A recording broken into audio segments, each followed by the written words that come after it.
হেরাফেরি ৩ থেকে অভিনেতা পরেশ রাওয়ালের সরে দাঁড়ানোর ঘটনায় বলিউডে চাঞ্চল্য ও আইনি নাটক তৈরি হয়েছে। বিস্তারিত অঞ্জলি কবিরের ডেস্ক রিপোর্টে।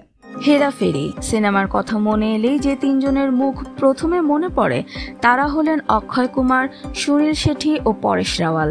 এই ত্রয়ীকে আবারও বড় পর্দায় একসঙ্গে দেখার খবরে উচ্ছ্বসিত হয়ে উঠেছিলেন দর্শকরা।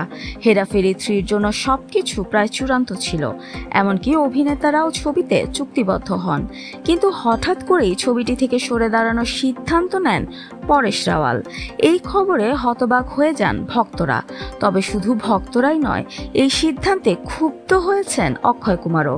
তিনি মনে করছেন চুক্তিবদ্ধ হওয়ার পর এভাবে হঠাৎ করে ছবি থেকে সরে যাওয়া অপেশাদার আচরণ।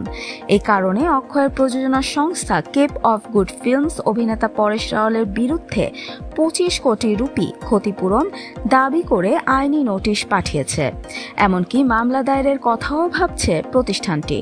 প্রযোজকদের মতে পরেশের এই সিদ্ধান্তের ফলে ছবির পরিকল্পনায় বড় ধাক্কা এসেছে এবং এতে আর্থিক ক্ষতিও হয়েছে।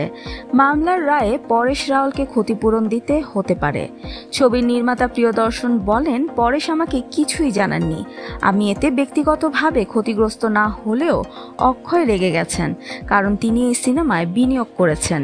তবুও আমি হতবাক। এত বড় সিদ্ধান্ত নেওয়ার আগে পরেশ অন্তত আমাকে একবার জানাতে পারতেন। এই বিষয়ে সুনীল শেঠিও বিস্মিত।